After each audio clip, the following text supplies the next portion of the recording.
On today's podcast, I had the privilege of interviewing a 9/11 journalist.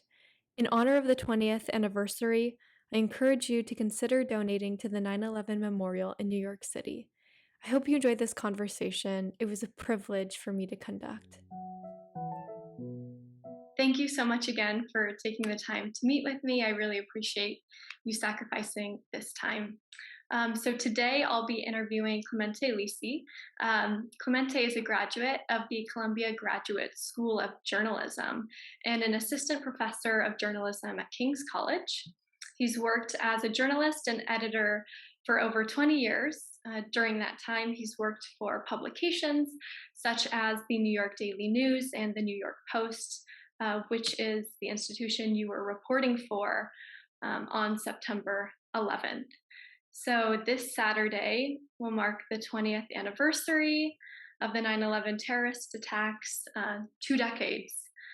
So why don't we just get started? And I would love for you to tell me a little bit about what September 11th was like for you and what you remember.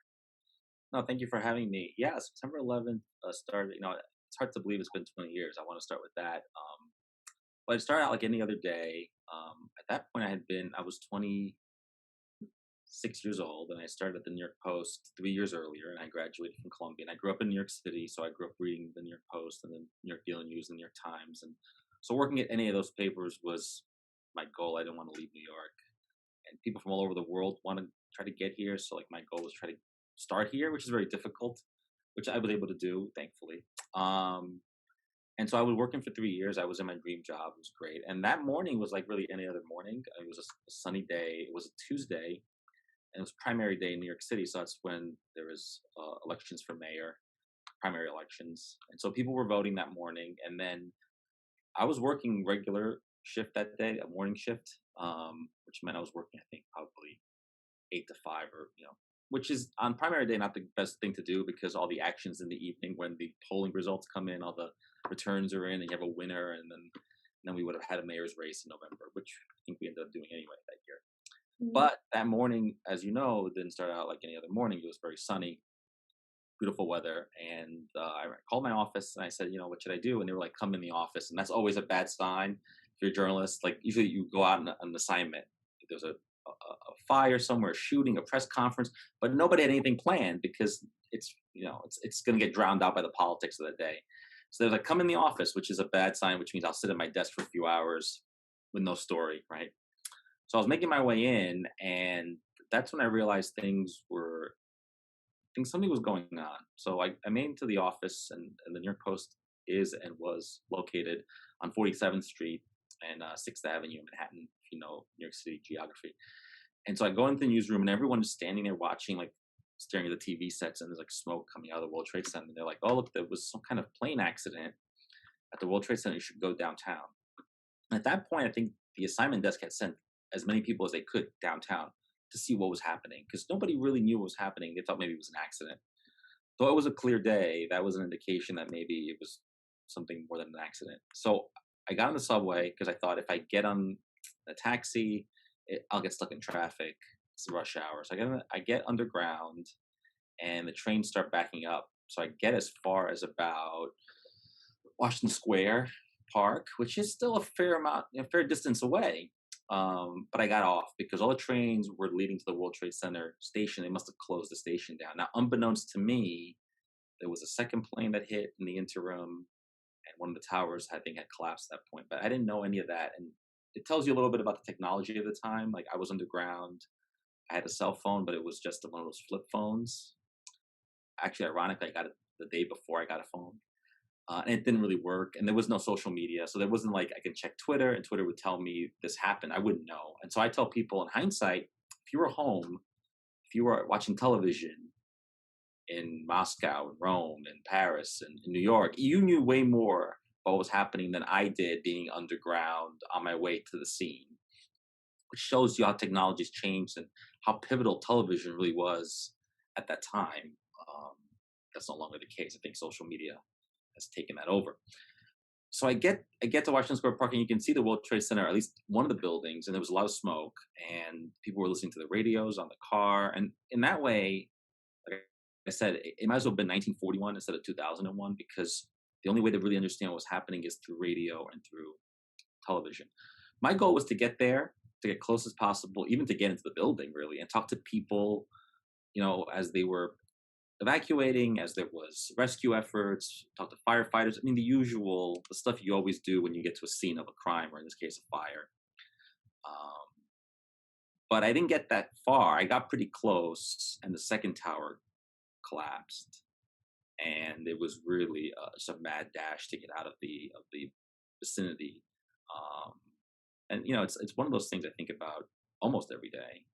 Um, it's hard to believe it's been 20 years, but the idea of trying to get there and then trying to do some reporting and then finding out that you had to sort of run away from the scene was, it was very dramatic, very harrowing. People were very upset, obviously, in the streets. Um, and then after all that settled, all of Lower Manhattan, the stock exchange, Wall Street, it looked like it had snowed like gray ash. So it looked like something from like a sci-fi movie, and people are like, "Oh, did you take pictures?" And so, again, there was no phones with photography attached to them. I had no camera with me, so in that way, you couldn't record what was happening. If that was today, those images would appear instantaneously on Twitter. In 2001, technology wasn't there yet, so I spent the whole rest of the day and evening downtown, and the next 3 4 months reporting from there. So Wow. yeah, that's all sort of 12, 15 hour day all encapsulated in a few minutes, but we can talk about specifics as we go on with the interview. But it was harrowing, very dramatic, frightening, and sad, really. Yeah, yeah. I had read in one of your articles that your editors had called you at one point. This was when you were downtown, and they just said, "Oh my God, you're alive." So, what was that like? that, To that was bizarre to me, even though I had seen and witnessed so much. I guess I hadn't processed it yet, so I went to a nearby hospital thinking that people who were injured might end up there. mm, Had to call my desk, my office. I couldn't. The phone lines were all dead because once the World Trade Center collapsed, a lot of the antenna, a lot of the communication was on mm, top of those buildings, and that was gone, and so everything was jammed. So at the nearest time I was able to call, I think it was around 2 o'clock. So the towers collapsed around 9:30, 10 o'clock. So it was a few hours later. And unbeknownst to me, my office was keeping score of all the people they sent down there and who was calling back. Because mm, for all they knew, I could have died, right? I could have gotten closer, right? I mean, right. I got lucky in that the train was delayed and I was on foot. But if I had gotten closer, I might have been a lot closer to those buildings because there was no fear that the buildings would collapse. I mean, the fire department in New York, the FDNY, created a station, a sort of an operations in the lobby of the building. Right, that's where they were set up for that fire. If they thought it was going to collapse, they never would have done that. So it really was something that nobody expected.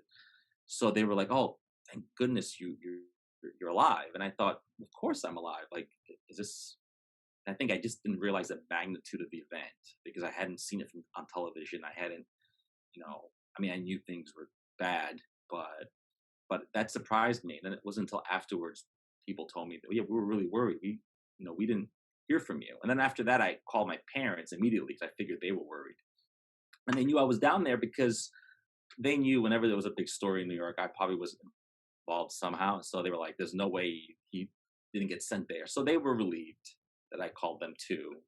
Um, and then I went back to the hospital and tried to do more reporting. And, unfortunately, nobody ever came to the hospital. There weren't any injured people. They were only dead ones. And so that was really, really sad. As the hours transpired, you realized no one's coming here.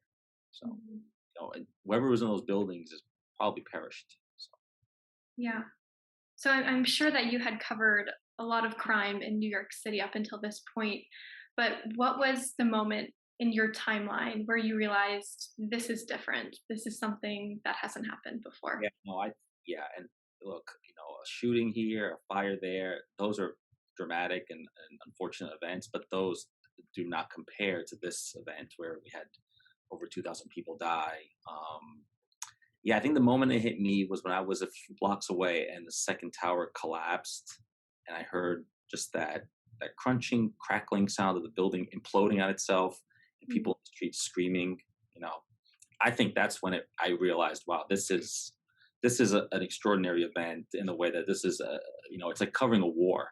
It was being like being in a war zone, and I had never Yeah. been. So automatically, if you were just a New York City reporter that day, you were transported into what would be the equivalent of covering a war or a battle, and nobody was prepared for that. So yeah, I think that's when I realized the magnitude. I was starting to, and then of course the ensuing hours and days and weeks where the nation was really really hurting, and covering those stories was difficult. Lots of funerals to cover afterwards, and lots of people that were missing. People couldn't find their loved ones. Mhm, mhm. There were missing posters all over New York City, and you knew those people were dead. I mean, there was, where would they be otherwise, right? Right. So the city was really, really reeling. The nation was, but the city itself was particularly hit hard. So Mhm. And as a journalist specifically, your job is to really take yourself out of the situation, and you're not a part of the story, your emotions aren't a part of the story. But how does one do that on a day like September 11th? yeah, people ask me that question. It's a very good question, and it never hit me that I should just like turn around, run home, which I could have done. Anybody could have done that, and probably would have been something you could have done. I mean, for your safety. But it never hit me. It never dawned on me that I should go home. I just thought because there could have been more attacks. There could have been more build. I mean, we didn't know any of that, right? This was Mhm, happening in real time. So yeah, you're trained to that you're not part of the story, that you're outside the story. So even just talking about this story now, all these years later, feels more like I'm talking about history, because journalism is exactly what you said it is, which is we're there to cover what's happening around us, and we're kind of invisible, or we try to be a fly on the wall, or we try to disappear.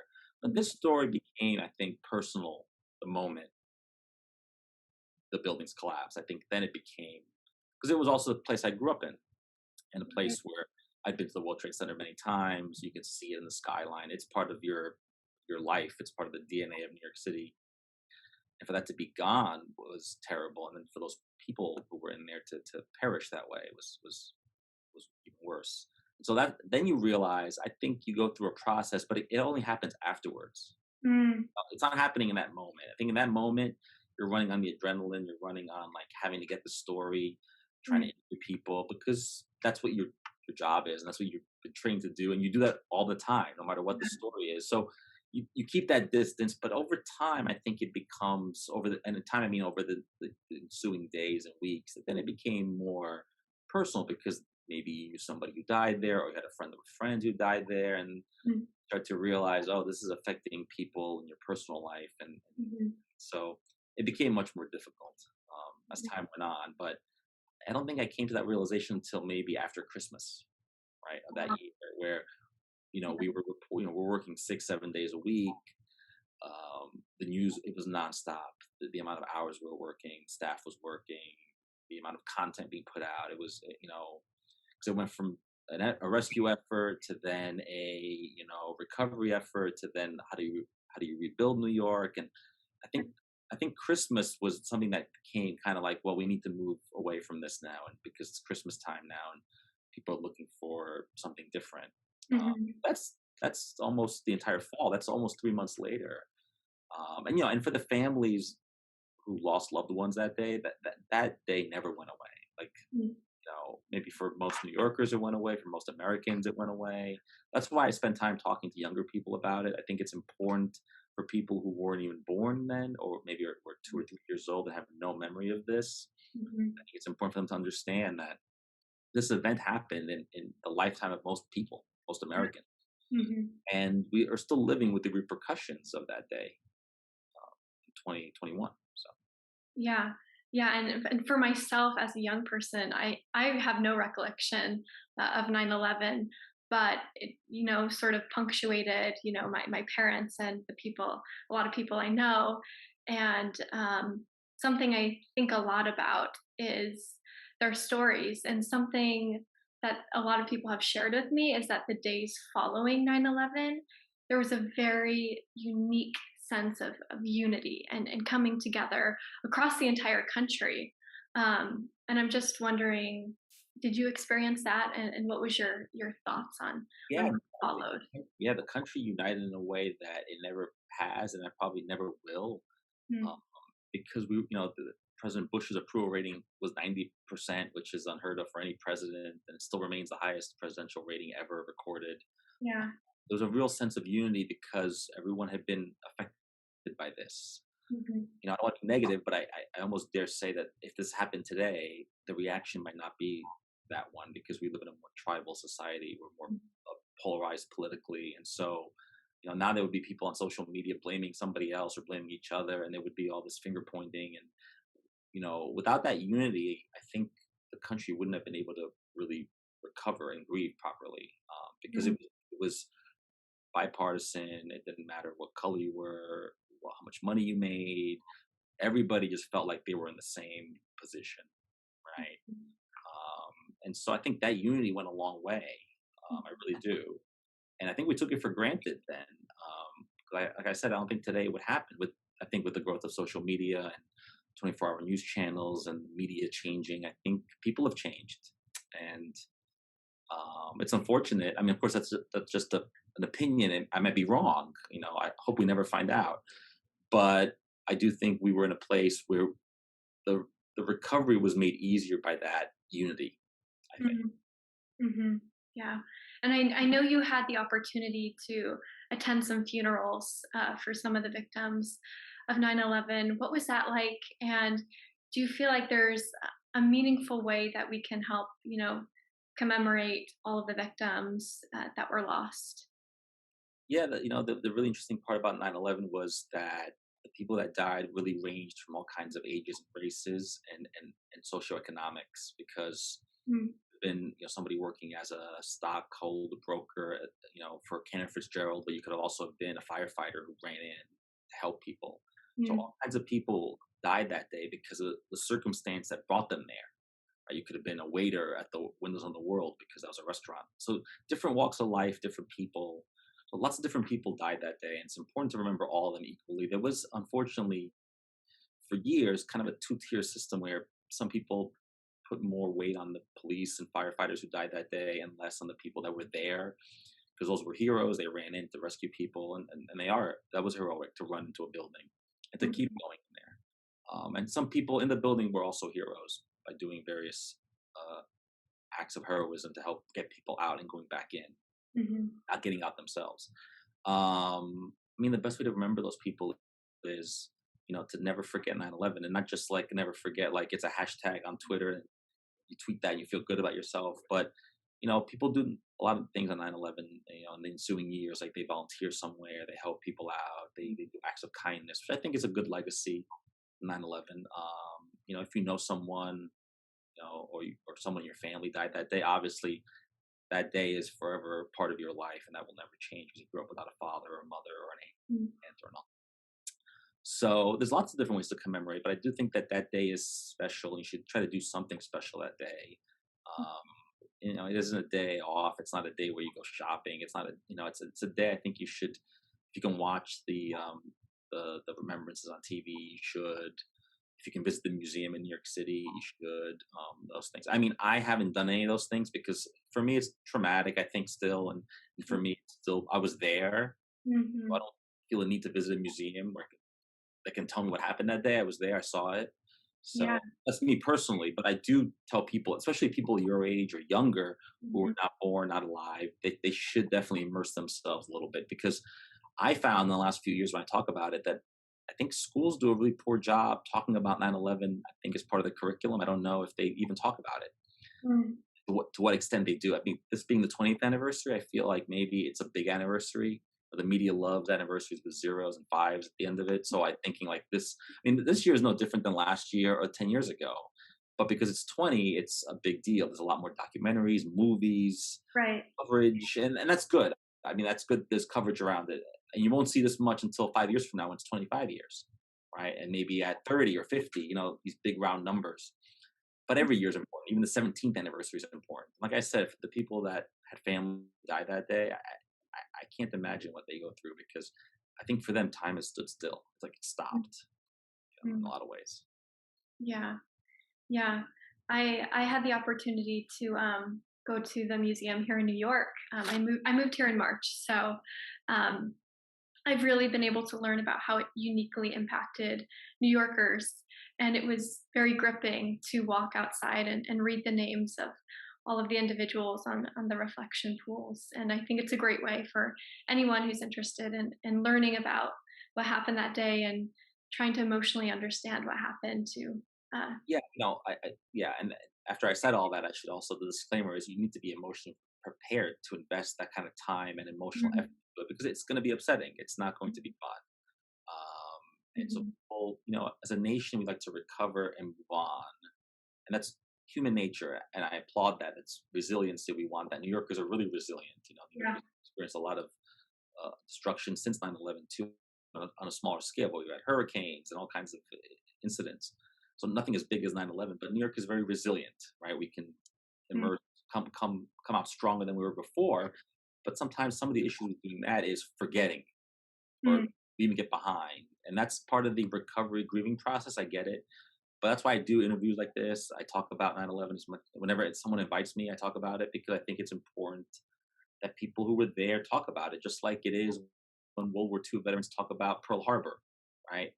But I will admit that when Pearl Harbor Day shows up at the anniversary, that's a day that doesn't mean much to me. It doesn't mean much to our generation because we weren't there, we weren't alive then, and that generation is dying. And so with the right. passing years and decades, you lose that. So thankfully, we live in a world today. We like to document things. There are podcasts, Mm, documentaries.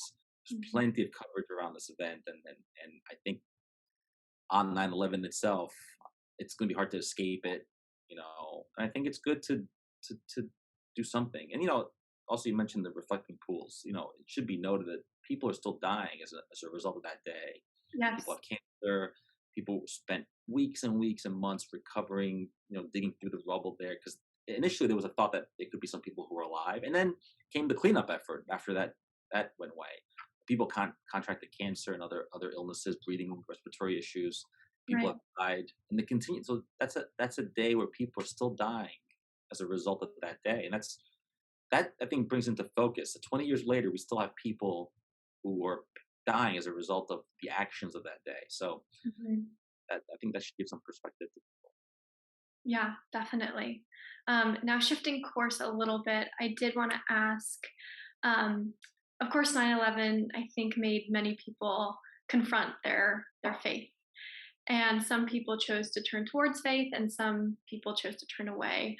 But nonetheless, I think everyone was asking why did this happen in some way, and I just wanna share a quote of yours from one of your articles that you wrote about 9/11, and you said, one of my first reactions had been, God, how could you let this happen? Of course, God didn't let this happen. What happened that day was pure evil, the work of Islamic militants who had perverted their religion to justify death. It was the good that would later come out of the tragedy, the story of heroism and sacrifice that reflected God's love. Um, I thought that was a really powerful quote, and I just wanted to ask a little bit about, are you still dealing wrestling with questions, and how does that play out today in your life and in your own faith journey? Yeah, no, I think that I speak as a Christian. I'm Roman Catholic. I think you believe, but you're always questioning things along the way. And being a journalist help in questioning because as a journalist, you're reluctant. But it is a journey, and it is something that you grapple with. And when bad things happen, I think it's easy. When good things happen in your life, it's very easy to thank God and to be happy and because things are going your way, right? It's very easy to think everything's perfect, right? But life Right. isn't like that. Life is ups and downs. And I think, of course, when things go bad, then the human response is to blame God for this. And, Mhm. clearly God gives us free will. So we have the ability to do good and to do bad. And people chose to do bad that day. And that Mhm. affected lots of us. And I dare say there's conflicts all over the world every day that are bad, right? Human suffering is a universal feeling. And so, the events in Afghanistan in the last few weeks, I think, illustrate just how evil terrorism is and continues to be 20 years after 9/11, and and just to a juxtaposition, just to see people holding on to American planes and jumping off airplanes was really a reminder of what was happening 20 years ago, kind of a bookend to the Mm. event 20 years ago. So Yeah. terrorism is an evil, evil thing, and it's unfortunate humans have this ability to do so much evil. But humans have the ability to do a lot of good, and you saw that in the day, in the hours, the days, the weeks, and that 2 decades later now, you still see that.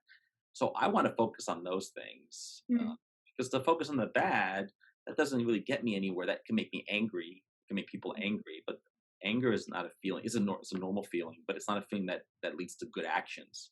Mm. So I think faith can help people cope with those. When someone dies in your family, you cope with that loss, and faith can help you get past it.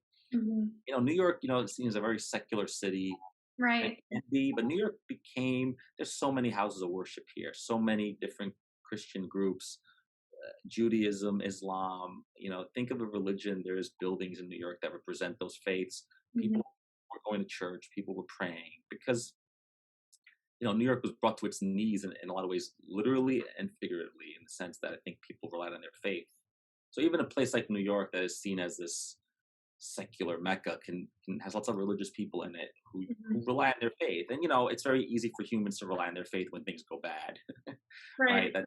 That's a normal human instinct.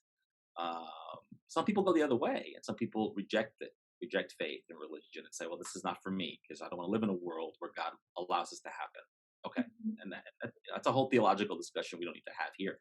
But I do think that faith plays a big part, and I think the faith community played a big part. I remember the president at the time, George W. Bush, had faith leaders from different denominations with him, including Muslim leaders, which was important because Mhm. to show the world this is not, we're not at war with this religion.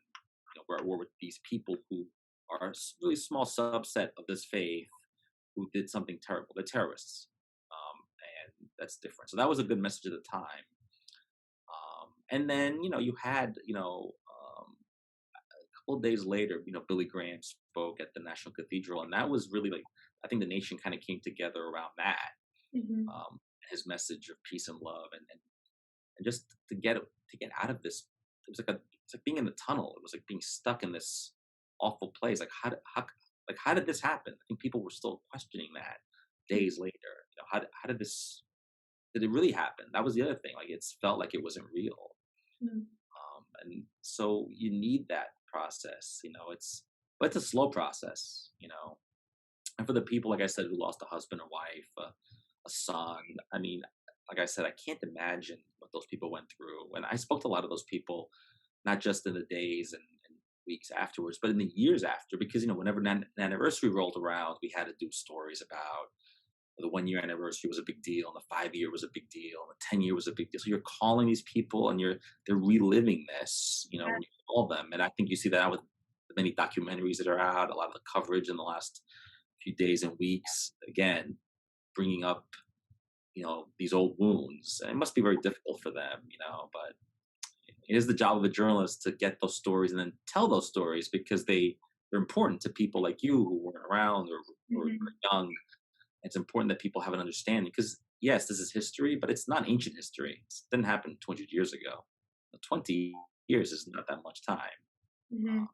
I just can't believe it's been 20 years. I know I said that already, but it's hard to believe. Yeah.